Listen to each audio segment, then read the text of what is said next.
السلام عليكم ورحمة الله وبركاته. أنا ماما سهير كيتشن فاميلي ميكس. اللي لسه ما شاركش عندي يشترك. اللهم صل وسلم وبارك على سيدنا محمد وعلى آل سيدنا محمد. صلوا على النبي يا جماعة. النهاردة هنعمل شوية بسبوسة عسل. بسبوسة نص كيلو دقيق ونزلنا عليه نص كوباية سكر. نص كيلو دقيق بسبوسة سيمولينا ونزلنا عليه نص كوباية سكر، ومعانا كوباية زبادي وباكو بيكنج باودر وباكو فانيليا. تمام. يبقى معانا نص كيلو دقيق بسبوسه مع نص كوبايه سكر، نص كوبايه زيت، مفروض نص كوبايه جوز الهند. تمام، بس انا ما كانش عندي جوز الهند بصراحه. معلقه سمنه بلدي تدي بقى طعم للبسبوسه يعني، وده اساسي. معلقه سمنه بلدي بتفرق من البسبوسه اللي بتشتريها من بره من اللي انت بتعمليها في البيت. تمام. معانا كوبايتين لبن او كوبايتين ميه على حسب. تمام. انا هحط هننزل بالزبادي. الزبادي اساسي يا جماعه للبسبوسه، اساسي لان بيدي طراوه لقطعه البسبوسه. تمام. هنقلب بقى. معانا لسه هنحط نص كوبايه الزيت، لسه ما اتحطتش. بحط الزيت اهو. الكوبايه دي طبعا صغيره مش كبيره يعني، دي ملوها نص كوبايه. ملو علبه الزبادي دي نص كوبايه زيت اهو، نص كوبايه زيت. تمام. يبقى معانا كوبايتين ميه او لبن، معانا كوبايه زبادي، نص كوبايه زيت، نص كوبايه سكر، نص جوز الهند، باكو فانيليا، باكو بيكنج باودر. وهنقلب ده كله على بعضه. حط يا جماعه لبن او ميه كوبايتين. هننزل بالبيكنج باودر، وهننزل كمان بمعلقه خل. هتفرق معانا يا جماعه في قطعه البسبوسه. هيبقى ايه تحس ان هي هشه كده. ننزل بمعلقه خل كده كبيره حلوه. تمام. خل اهو. وهنقلب بقى المقادير دي كلها. شايفين الفوران؟ خل لما نزل على البيكنج باودر، الفوران ده بقى ايه بيشتغل مع البسبوسه حلو بقى. انا طبعا بعمل في البسبوسه ما بتاخدش مني بالظبط 3 دقايق. الفرن شغال في ال3 دقايق دول، شغال سخن. بحط البسبوسه الفرن يكون ساخن. بقلب المقادير دي كلها مع بعضها، ومحضره الصاج فيه معلقتين زيت. الصاج جنبها اهو في الزيت اهو، صينيه مدوره. بقلب ده كله مع بعض تقليب تمام. دي تاني كوبايه ميه يا جماعه، عشان خاطر البسبوسه تتظبط معاكي. هما كوبايتين ميه عشان لو خايفه انها تبوظ، يبقى انت ممكن تحط كوبايتين الا ربع، وتحط الربع لما ايه العجينه تشتغل معاكي. ما احتجتهوش خلاص. انا حاطه كوبايتين ميه، هحط كمان معلقتين لبن بودره. ادي الاولانيه اهي، ادي التانية اهي. يبقى انا كاني حطيت كوبايتين لبن مش كوبايتين ميه، بس عشان الناس ايه تكون فاهمه. كوبايه الميه بتيجي تعمليها لبن، حط عليها معلقه لبن ايه بودره واحده. قلبنا التقليب تمام اهو. قلب المكونات دي كلها ببعضها، وبنزلها اهوت ايه، نزلتها اهو في الصينيه بتاعتها. تمام.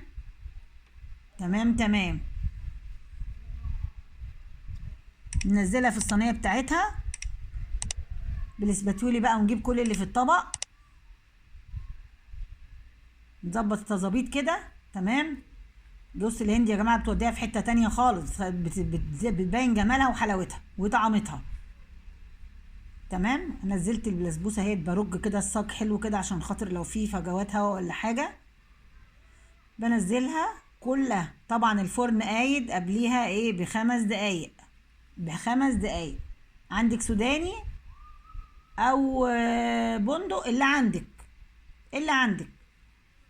انا السوداني ده على طول رايحه جايه بيه في اي حته، رايحه مش عارف فين. معانا السوداني لو رايحين في مكان تاني، اقول يمكن اعمل بسبوسه، رايحين مصيف، اخد معايا برضو سوداني. معايا شويه سوداني، باخد كل حاجتي معايا. او ما عنديش اشتري بقى، اشتري ربع كيلو وبيقعد معاكي حبه حلوين. تمام. برصه كده ايه او رشرشه كده من على الوش، مفيش اي مشكله عادي. الفرن قايد بقاله ايه حبه. طول ما انا بعجن الفرن قايد. تمام.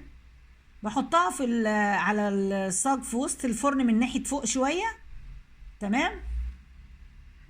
بحطها في الفرن ناحيه فوق شويه، ما بحطهاش تحت على الصاج عشان ما تتحرقش. خلاص. بتقعد تحت بتاع 10 دقايق، وتاخد تحت الشوايه بتاع 3 دقايق، مفيش غيرهم 3 دقايق عشان ما تتحرقش منك. خدي بالك البسبوسه ما بتغيبش زي الايه، زي الكيكه، تاخدش وقت، ما بتكملش 12 13 دقيقه في الفرن. 10 دقايق من تحت و3 تحت الشوايه، اضيرها كده عشان خاطر ايه، ما تتحرقش مني.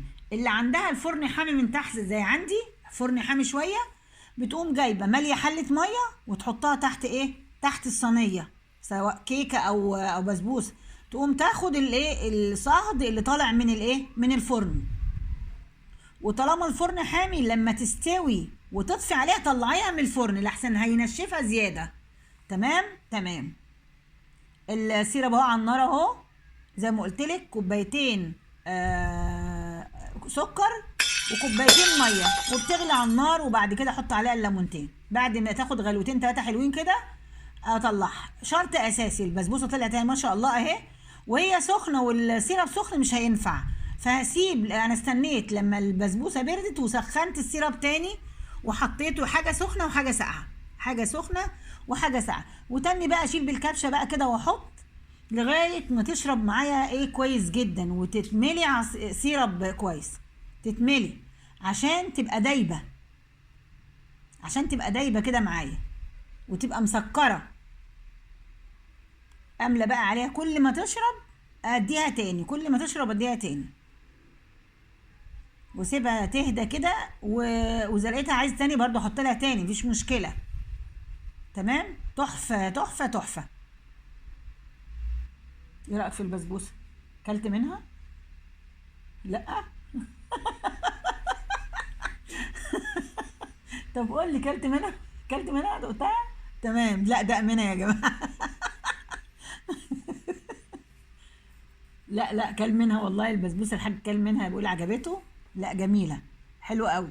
بتشرب بقى هي براحتها، بتسيبها براحتها تهدى كده خالص، وتشرب السيرب براحتها خالص خالص لغايه ما تلاقيها ايه، معاش ولا نقطه ميه خالص. تمام، سيبها براحتها بقى خالص كده. لقيتها ناشفه وعايز تاني مفيش مشكله، سخني السيرب وحطيه تاني. بس انا عملتها كده الدنيا تمام، سبتها بقى لما بردت خالص، وبدانا ايه، نقطع فيها بناكلها. بقول لكم دمرناها، ما فاضش منها ولا حته.